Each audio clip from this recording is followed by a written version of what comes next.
So another part of daily practice is Five Tibetan Rites, the ancient secret of the fountain of youth.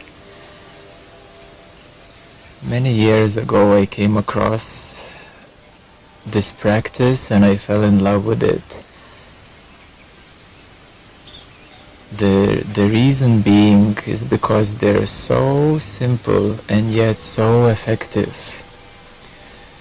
I was already doing yoga for some years and I was looking something energetic that would help not only the physical body, the postures, the flexibility, the spine, but also would work with energies, with chakras, activations to energize the body. So Five Tibetan Rites are very, very effective and they have so many benefits that actually most of the part of the introduction of Five Tibetan Rites commonly given is about all the health benefits. There is also a book about Five Tibetan Rites, and as far as I remember, about a quarter or a third about that book is all about the health benefits of these exercises, and people reporting all kinds of healing effects and even miraculous healing effects that happen to them. A lot of part of the explanation is the actual youthing process. So you become younger by doing these exercises. This is why they're called the secret of the fountain of youth. So while doing these exercises, your body will start to naturally rejuvenate, refresh, and re-energize itself. And therefore, the youthing process begins. Usually to see rejuvenation effects, you would need between 2 to 6 months practice, and if you extend it for a year or two, then you will see very big effects on your body. So just before we go deeper, I would like to bring a little introduction and a little bit of history about these Five Tibetan Rites. So they come from Tibet, Five Tibetan Rites, from the Himalayan region, and Tibetan monks have been already aware of yoga, of many different yoga paths, traditions, practices, and they wanted to find something useful that could be practiced daily and also that would save time. So therefore they combined the knowledge of yoga with the knowledge of Tibetan spirituality, the knowledge of energy system, energy centers. They combined these two things together and they made these 5 exercises. There's an optional 6 exercise which is optional, and it is only if you prefer to do it and if you want to have some extra benefits. And I will explain about them later on as well. So it has been brought to the Western world by one British explorer, and when he came back he looked rejuvenated, very young, and people started asking what happened to you and so on, and he started sharing what he discovered in Tibet. So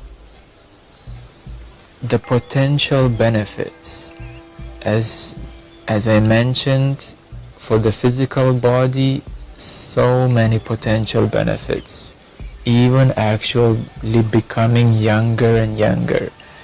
The aging, you see, there is the natural aging process. but then you can counterbalance the aging process. Generally, what mainly women would do, they would take some creams, some lotions to make their skin younger, but skin is only on the surface, only at the top, so it doesn't really rejuvenate and make you younger. It's only the actual skin appearance looks younger. So with 5 Tibetan rites, you rejuvenate and you become younger from all levels. And that begins, in order to understand the youthing process, we need to understand the different levels from where it starts and why we physically then become younger. So by doing 5 Tibetan rites, we activate our energy centers. There are 7 energy centers. They're called energy vortexes, or commonly known as chakras. So by doing these 5 Tibetan rites, we activate our energy centers, energy vortexes. There's one at the base, there's the belly, sacral, the solar plexus, the heart, the throat, the third eye, and the top of the head, the crown. So it not only activates these energy centers, but also balances them, harmonizes the energy centers. If they're too slow and too weak, the exercises make them stronger and at the optimal speed. If they're too fast, again, it balances to spin at the optimal speed, these energy centers. As these energy centers become activated, then the life force energy starts to flow through them. The life force energy, prana, or chi known in China, starts to flow through these energy centers. So you start to receive more and more the life force energy from the universe, which is like electricity for electrical devices, but for our biological energetic system, it is the life force energy. This life force energy starts to flow through the chakras, through the energy centers. Then it comes into meridians. So in China, they have developed a whole system about meridians and acupuncture points. Basically, human body is like a microchip with many places of intertwining, interconnecting meridian points. And when they put a needle into a certain meridian point, they open up an energy channel or a stream through which the electricity or life force energy can flow through. So if the patient comes to acupuncturist and they say, I have a pain in my liver, so the acupuncturist puts a needle into a certain point which opens up the energy channel so that the energy, the healing energy, can flow into that organ which is suffering or which lacks the life force energy. So the life force energy comes into the energy centers, then into meridian points. Through meridian points, it goes into endocrine system, and then it goes into actual physical organs. So by practicing 5 Tibetan rites, you receive the healing life force energy throughout your all energy system, starting with energy vortexes, meridians, through your hormonal system, endocrine system, and into your actual physical organs. So your physical organs become recharged, rejuvenated, and fully refreshed every day. How beautiful and amazing that is. So this is why after 2 months, 6 months, a year or 2, you start seeing the actual physical youthing effects. So you start to counterbalance the aging process. Generally known is that with the 5 Tibetan rites in combination with meditation, which really helps the nervous system, the brain, you become younger between 5 to 10 years, biologically younger. 10 years is achievable for anybody. And myself and so many other people in our community are actually very fresh, very rejuvenated. You can see the energy shining, their health is vital, they're always full of energy. So through the practice, if you give it 1 or 2 years to practice 5 Tibetan rites, meditation, raising your vibration, releasing any lower vibrational energies, you will become 5 to 10 years younger biologically. Not even mentioning your emotional, mental well-being, and your level of consciousness, raising of your consciousness. So coming back to the 5 Tibetan rites, to the physical aspect of the exercise program, is they have so many healing effects on your physical body.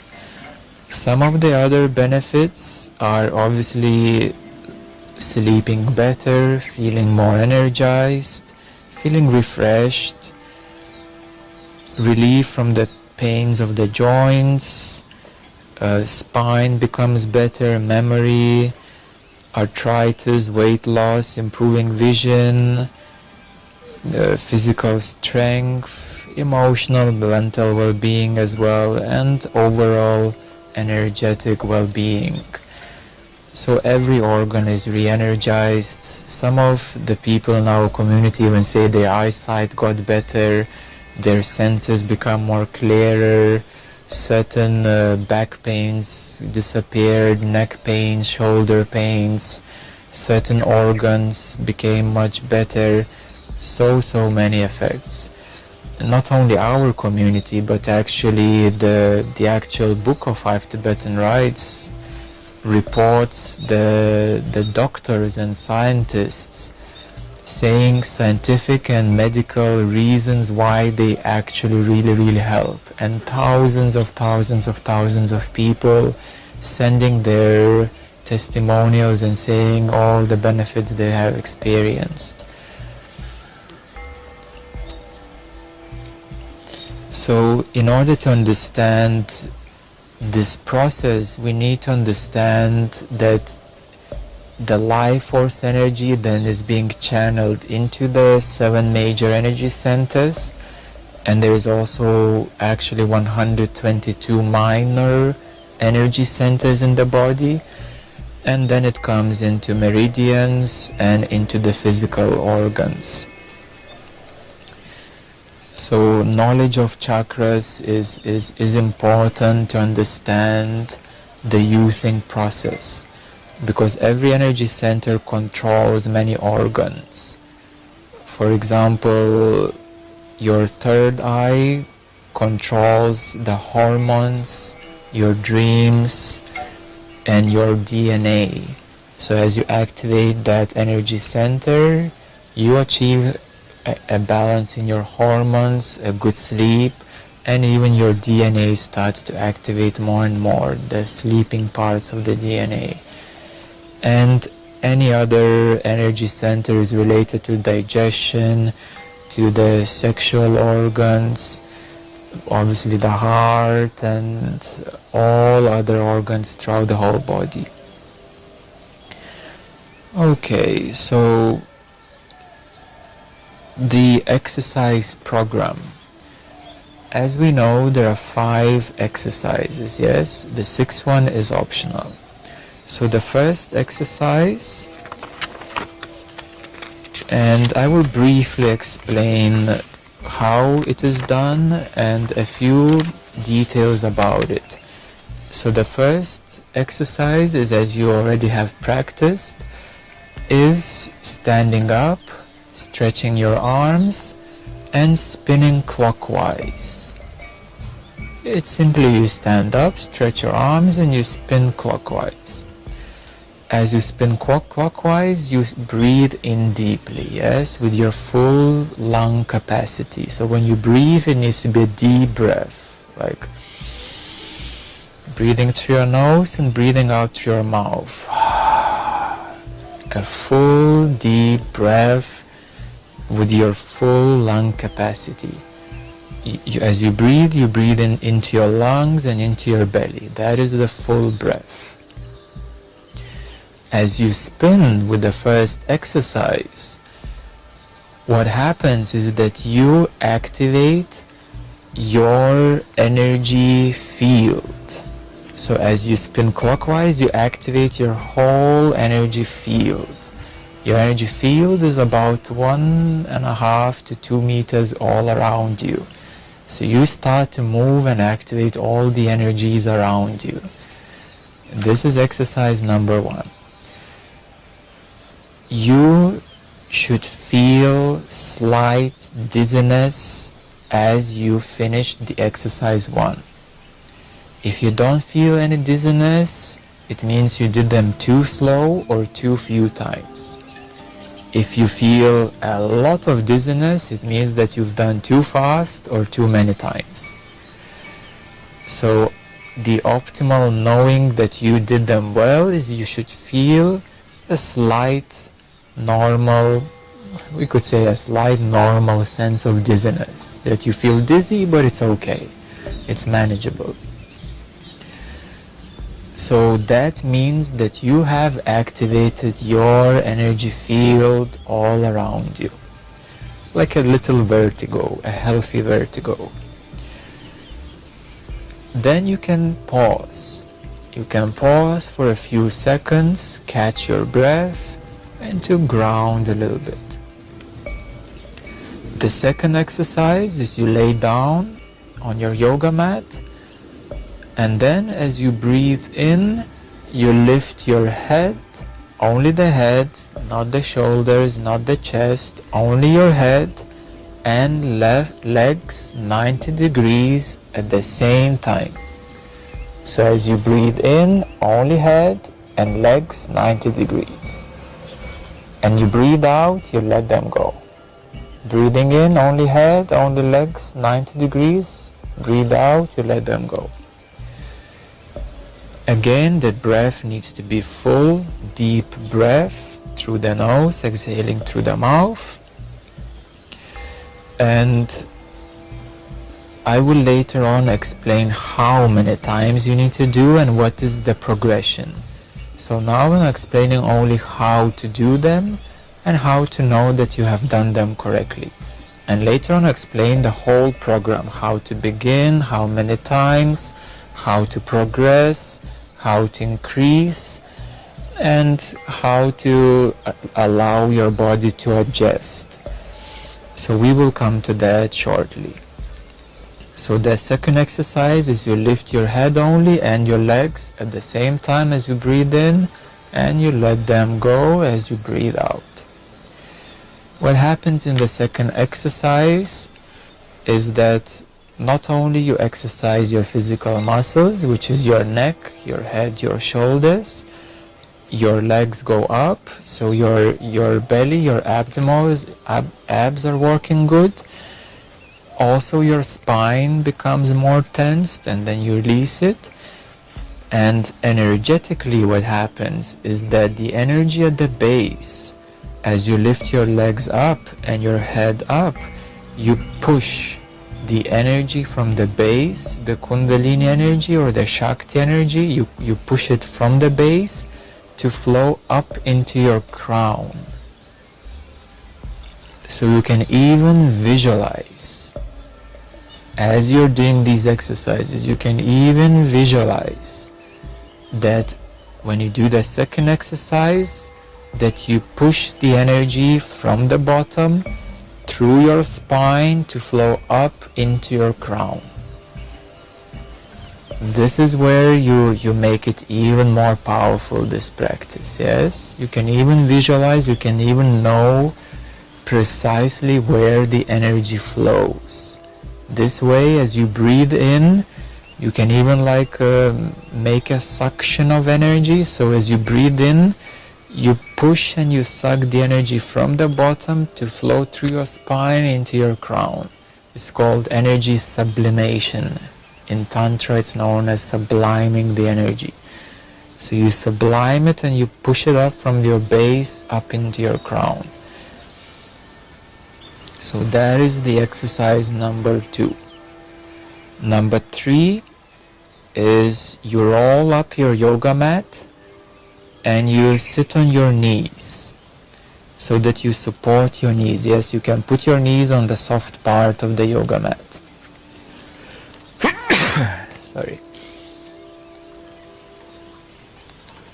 So as you sit on your knees, then you put your hands on your bum, on your lower back to support your lower back, and then you arch back. As you arch back, you inhale. You don't need to overstretch, but it should be a nice arching back. So you inhale as you arch back, and you exhale as you come 90 degrees vertical. As you come 90 degrees vertical, you exhale and you put your head to your chin, to your chest. You put your chin to your chest, yes, as you exhale. And then again you inhale and you naturally arch back. So this exercise should be very flowy, like very bendy, yes. If you feel very rusty, you like a really rusty spine, it's okay, maybe it's just the beginning, your spine might be very, very rusty. But then as you will relax into your spine, it should be very bendy, yes. So you arch back and you come back and your chin to the chest. As you arch back, you inhale. As you come back 90 degrees vertical, you exhale. What happens in this third exercise energetically is that as you arch back and as your head goes backwards, you push the energy from the top back into the base. So you see in the second exercise, in the first exercise we activated the energy field. In the second exercise we were subliming and pushing the energy from the bottom rise up. In the third, from the top of the head to go down. So this moves your energy up and down. So in the third exercise you move the energy down. It also works very well on your chest energy center, on your solar plexus, your heart and your throat. The third exercise, as you arch back, you fully open up your solar plexus, your heart and your throat. So this is why the energy centers and chakras, they become activated and stronger. As well as the Kundalini Shakti energy, the fountain of youth. When this energy rises up and down and up and down, it rejuvenates your whole spine, your whole nervous system. Very, very special. Exercise number 4 is you sit up on your yoga mat and you do what is called in yoga a bridge pose, yes? So as you breathe in, you make a bridge and you let your head fall back. And then as you breathe out, you sit back vertically 90 degrees. So breathing in, you make a bridge, you let your head fall down. Breathing out, you sit back and you let again your chin go to your chest. In this exercise, you obviously exercise your muscles, mainly your shoulder area, your legs, your knees, your arms, your thighs, your hips, your torso, and also again you exercise, you open up and strengthen your belly, your solar plexus, your heart, and your throat. In the fourth exercise, again you push the energy, go down. There's a little secret that as you do the fourth exercise, as you make a bridge, then you pause for 1 or 2 seconds and you make an extra tension of your muscles. So as you are at the bridge, as you are making the bridge, you pause and you make like a little extra tension of your, putting your chest up and tensing your muscles. This allows the energies and the chakras to kind of pop up. If there is energy, if there's anything stuck, it allows to pop out any energies and also to strengthen these energy centers.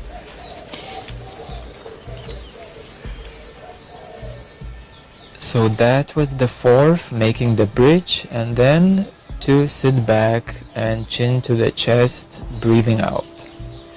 The fifth one is you come, this is a really familiar yoga exercise, you come into the downward dog pose as the preparation for the exercise, and then when you breathe in, you go down and you arch into a cobra pose.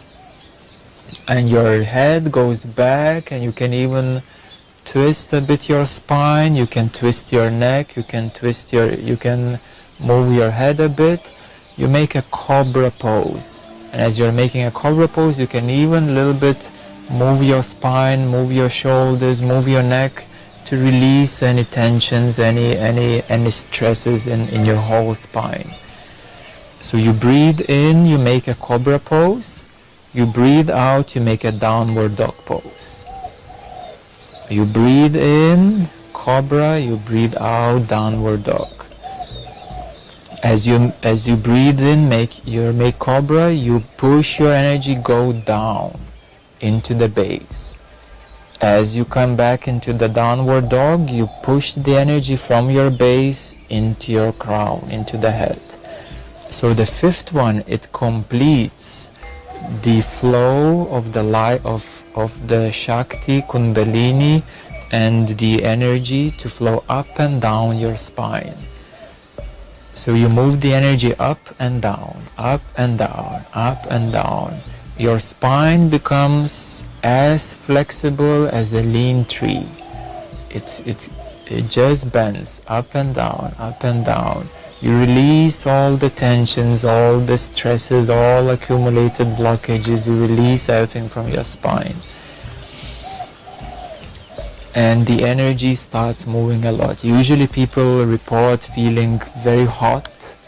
They say, wow, I feel so hot. It's like, whoa, the whole body is burning. They usually feel a lot of energy flowing through them. So these are the 5 main exercises. The 6th exercise is an optional exercise, and I will only explain the benefits and why it is optional. So the 6th exercise, it works with the sexual energy. So therefore, if you do the 6th exercise, the sexual abstinence is recommended. Why is that?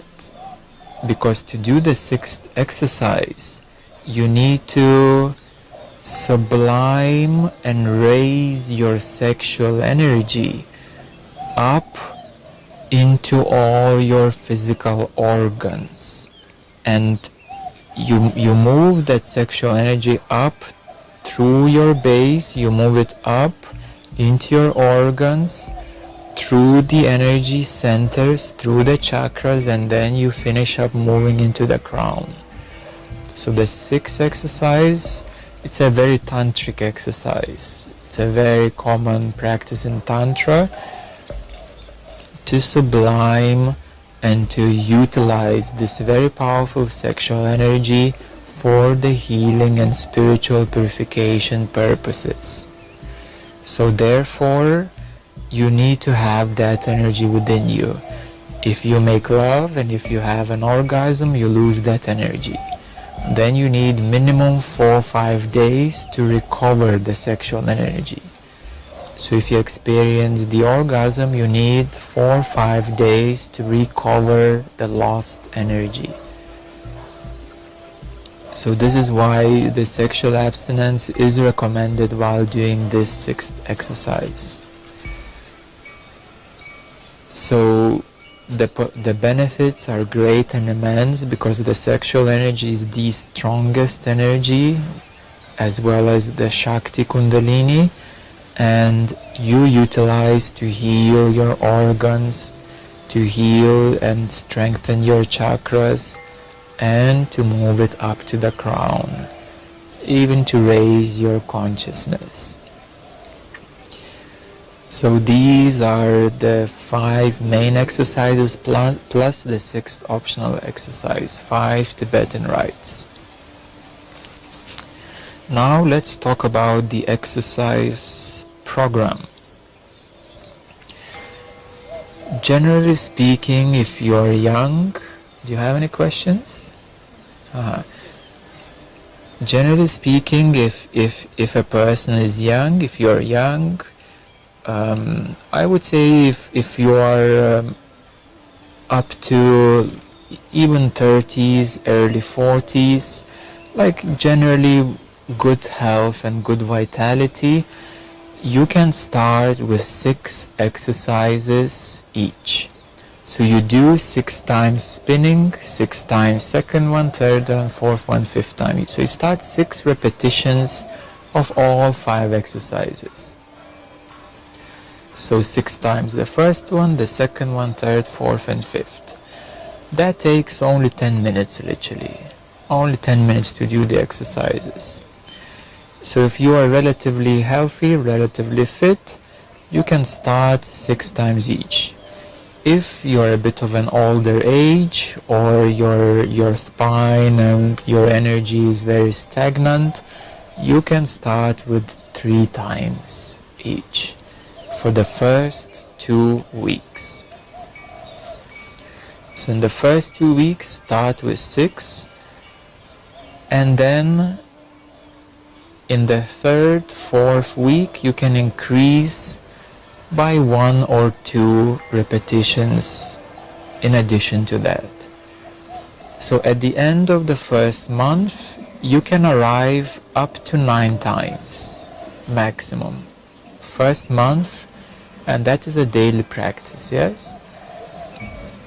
So at the end of the first month, it is highly recommended maximum 9 times. Because you need to give time to your body. You might say physically, oh, it's physically very easy, I could do more. But then your energetic system, your organs, they need time to adjust to the rising vibrations.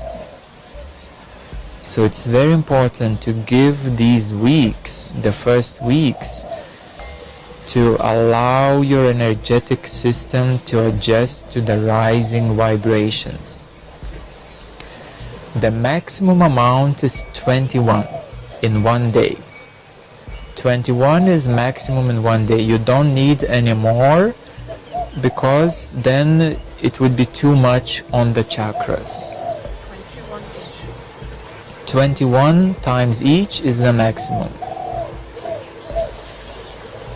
So we start with 6 the first 2-3 weeks, and then we arrive to 9 times maximum in the first month. Your body will get adjusted, your spine will become more flexible, your joints, your muscles, but even more so your chakras and your energy centers, your vibration needs those weeks to start adjusting to the rising vibrations.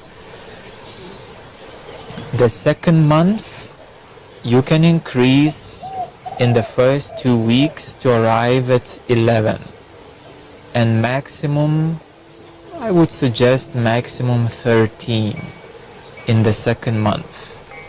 In the third month, maximum 16, 17. In the fourth month, maximum 19.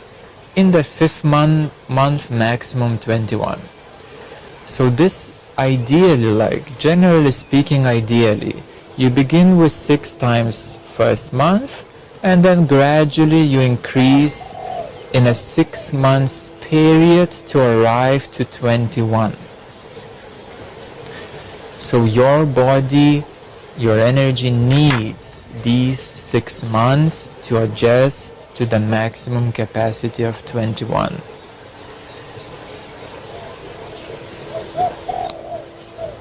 Also, it's very common that you might start experiencing some detoxification symptoms. Many years ago, when I started doing them, I already was vegetarian, I did yoga before, and as I started these exercises, suddenly there was a little patch, like it came out of blue sky, like literally while doing these exercises, I felt an energy flow, like a release of energy, and there was a patch appeared on my skin of like irritated skin. And then I realized, oh, that was a release of toxins. So my body released the toxins, and then it disappeared in a few days or a week. So it's very common that your body will start releasing the toxins. As the energy is rising, as the organs are cleansing, you might experience some detoxification effects.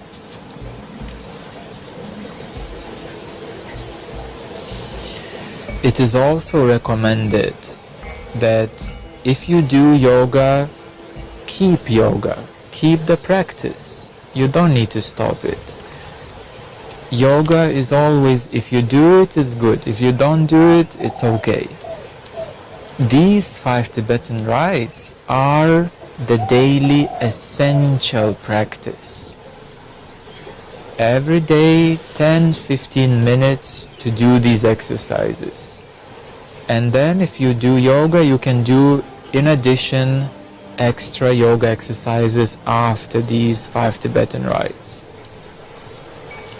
So whatever you do in terms of yoga, meditation, any morning practice, you can keep what you did before.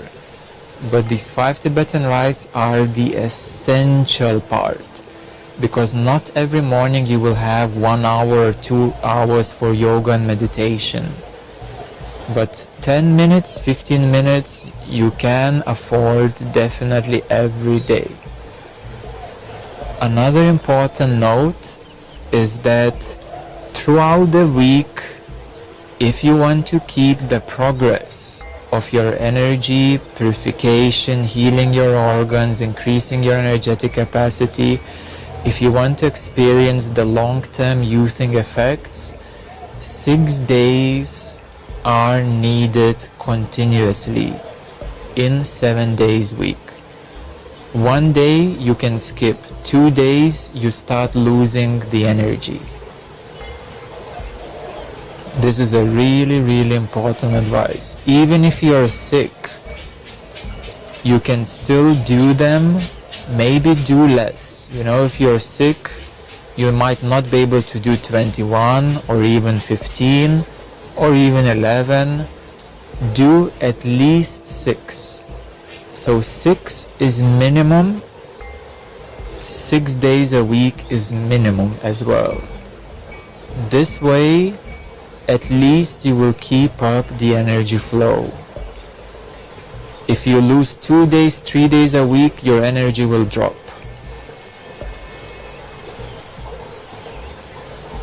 So 6 times minimum a day.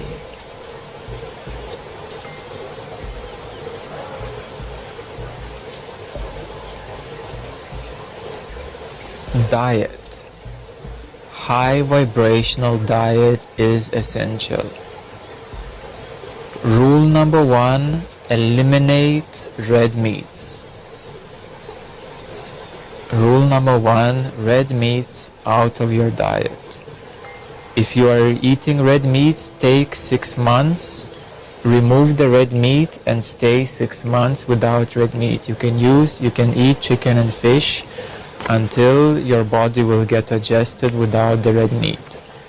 So rule number 1, no red meat. It's bad for your energy, it's bad for your consciousness, it's bad for your digestion. It takes 3 days to digest the red meat. Energetically, you lose more energy than you gain by eating red meat. So that's rule number 1, to eliminate red meat. You take it off your menu and you can keep 6 months with chicken and fish to maintain the balance. Then you can eliminate chicken. Yeah, so diet is very important. Meats need to be out of your menu, and high vibrational foods. Okay, a few more things. After the 5 Tibetan rites, what is really recommended to do is the alternate nostril breathing exercise. So you can have your pinky and your thumb, and first you start by closing the right side of your nose, and you breathe in for 4 seconds. Then you switch and you breathe out for 4 seconds. You breathe in through the same. You switch and you breathe out for 4 seconds. So this is a 1 cycle, alternate nostril breathing, 1 cycle.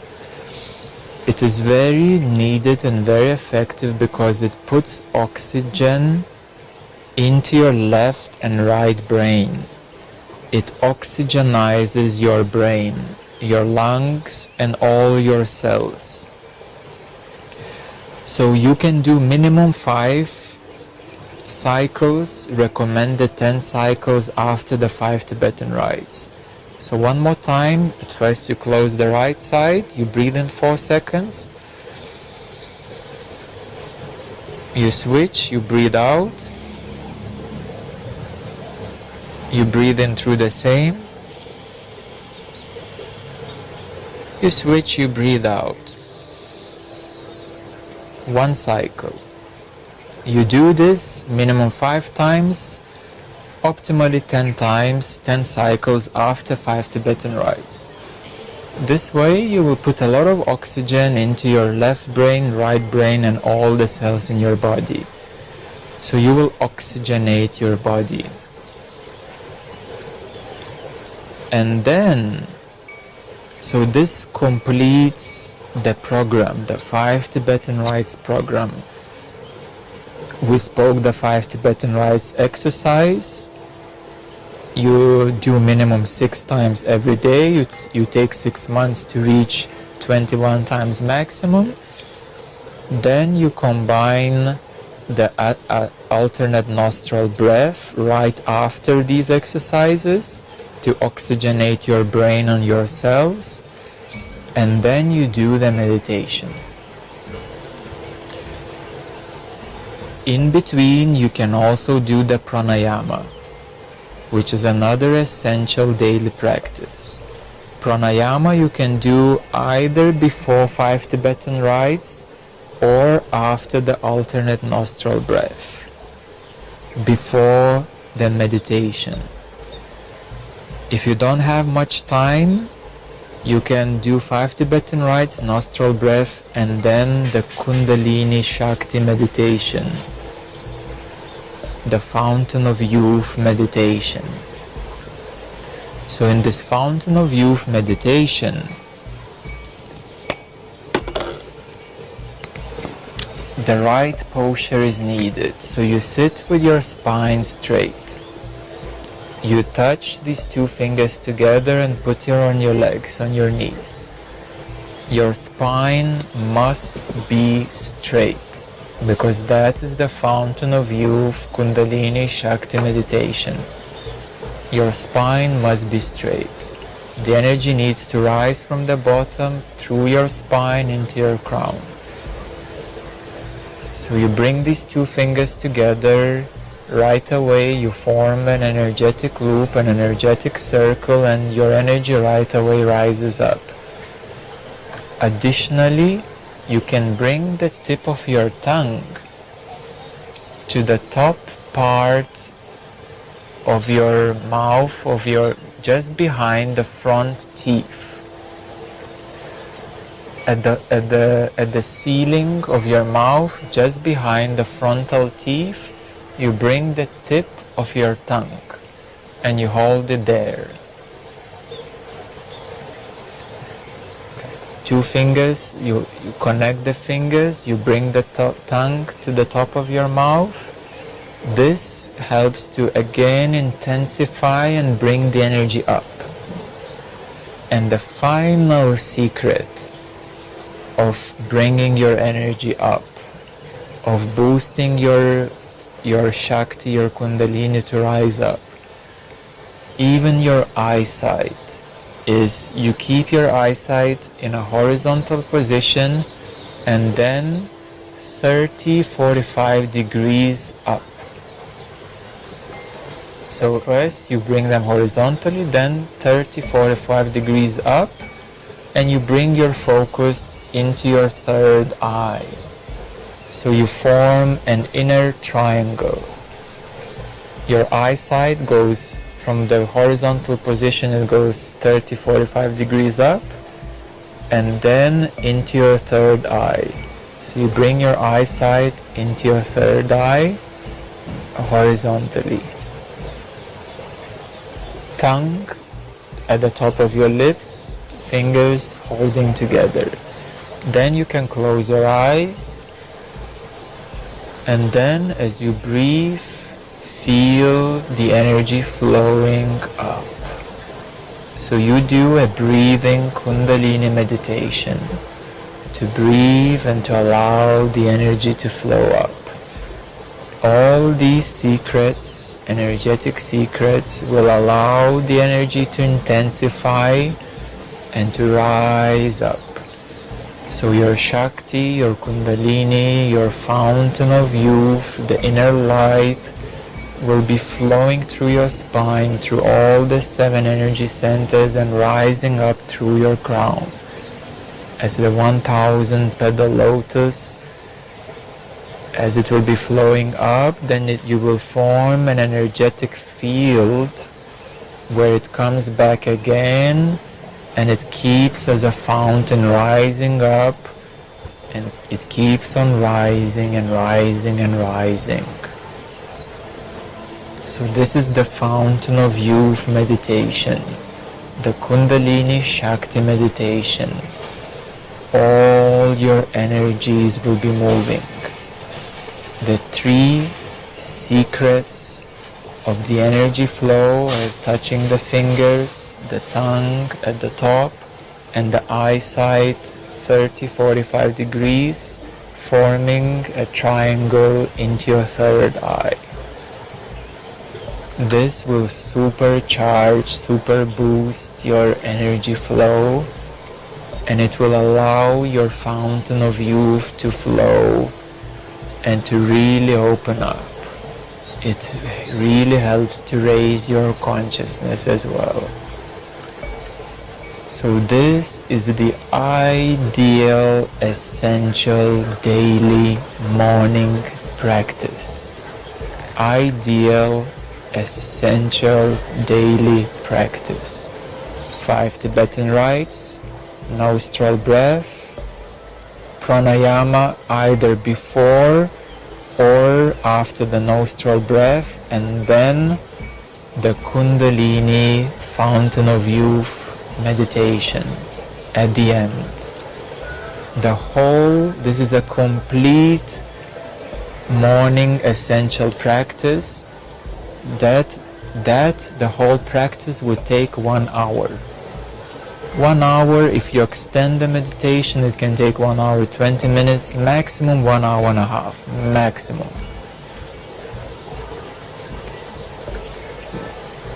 So the full program is pranayama either before or in the middle, 5 Tibetan rites, nostril breath, pranayama after nostril breath, and then Kundalini fountain of youth meditation.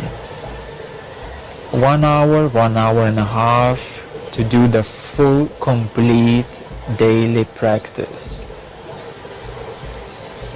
If you have, let's say, half an hour, in that half an hour I would suggest to do 5 Tibetan rites and pranayama. That would be half an hour practice. If you have only 15 minutes, only 5 Tibetan rites.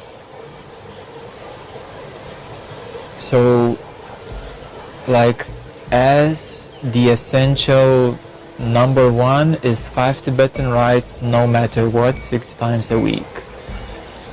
If you have more time, half an hour, pranayama in addition to that. Pranayama is essential daily practice, but you can do it in the middle of the day, in the evening as well.